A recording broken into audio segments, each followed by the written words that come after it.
微光，作者楊千恩。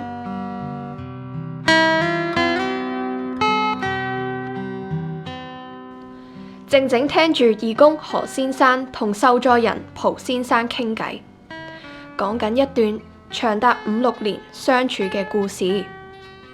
初識蒲先生嗰陣，佢做咗33次化療，成日往返醫院，痛到幾乎想放棄治療。佢好少講嘢，眉眼間佈滿疲倦同絕望，整個人蜷縮住，好似一隻受傷嘅動物。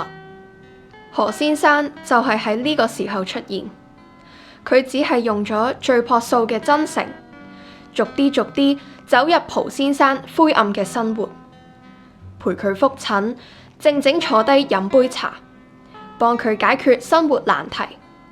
每一份關心都令蒲先生感到實在。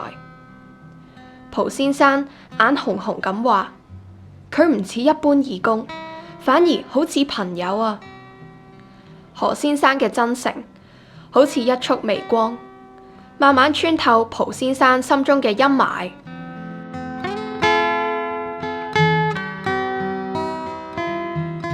5年後，蒲先生好似變咗另一個人，佢講多咗嘢，笑容多咗，仲肯主動幫其他有需要嘅長者。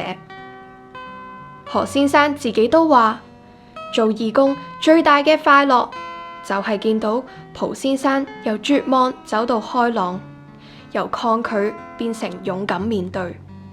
原來真誠用心嘅陪伴就可以令人感受到實在嘅溫暖。就係呢束微光，另一個灰暗嘅人重拾咗生活嘅希望。原來困境從來都唔係絕境，只要有人願意同行，就一定可以一步一步見到光明前路。